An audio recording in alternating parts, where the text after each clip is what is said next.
Hello friends, ஒரு night routine பார்க்கலாமா? அன்னைக்கு 7 o'clock மேலே சாப்பிட்டு முடிச்சுட்டு கிச்சனில் கொஞ்சம் வேலை இருந்ததுனால அந்த வேலை செய்யக்கு கிளம்பியாச்சு. எவ்வளவு தான் இந்த கேஸ் ஸ்டவ்வை தேய்ச்சாலும் அது கொஞ்சம் பளிச்சுன்னு ஆகாமலே இருக்குது. எனக்கு சாட்டிஸ்ஃபேக்ஷன் இல்லாததான் என்னன்னு தெரியலை.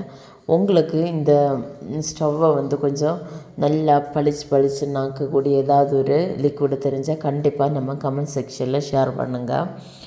சின்ன வயசுலேருந்தே எல்லாருக்கும் ஒரு ட்ரீம் இருக்கும், டாக்டர் ஆகணும், இன்ஜினியர் ஆகணும் அப்படின்னு சொல்லிட்டு.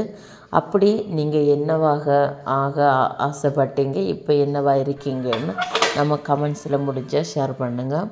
எனக்கு சின்ன வயசுலேருந்தே டீச்சர் ஆகணும் அப்படின்னு சொல்லிட்டு ஒரு ரொம்ப பெரிய ஆசை. பட் இன்னும் நிறைவேறலை. நான் இப்போ ஹவுஸ் ஒய்ஃபாக தான் இருக்கேன். இந்த வீடியோ பிடிச்சிருந்தா கண்டிப்பாக லைக் அண்ட் சப்ஸ்கிரைப் பண்ணிக்கோங்க. தேங்க்ஸ் ஃபார் வாட்சிங்.